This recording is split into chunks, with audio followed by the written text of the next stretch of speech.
Bowling ফিল্ডিংয়ে যতটা সময় নিয়েছিল বাংলাদেশ, তাতে শাস্তিটা প্রায় অবধারিতই ছিল।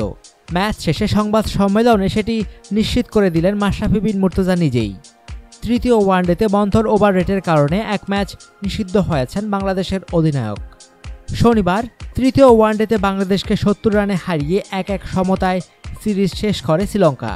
ম্যাচ শেষে আইসিসির আনুষ্ঠানিক ঘোষণার আগে সিংহলী স্পোর্টস ক্লাব মাঠে সংবাদ সম্মেলনে মাশরাফি জানান নিজের নিষেধাজ্ঞার খবর। মাশরাফি বলেন, এক ম্যাচের নিষেধাজ্ঞা পেলাম, পরের ওয়ানডে খেলতে পারবো না। ডাম্বুলায় প্রথম ওয়ানডের পর মন্থর ওভার রেটের কারণে বাংলাদেশকে সতর্ক করেছিলেন ম্যাচ রেফারি। বৃষ্টিতে ভেসে যাওয়া দ্বিতীয় ওয়ানডেতেও বোলিং ইনিংস শেষ করতে প্রায় ২৫ মিনিট বেশি সময় নিয়েছিল বাংলাদেশ। তবে শেষ ওয়ানডে ছাড়িয়ে গেছে আগের সব কিছুকেই। ইনিংস শেষ করতে দেরি হয়েছে প্রায় ৩০ মিনিট। শাস্তিটা তাই প্রায় নিশ্চিতই ছিল।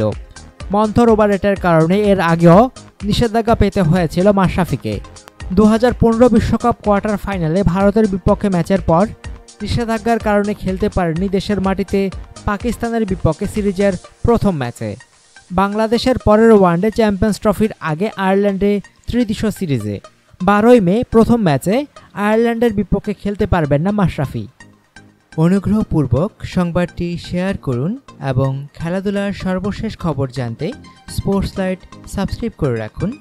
ধন্যবাদ।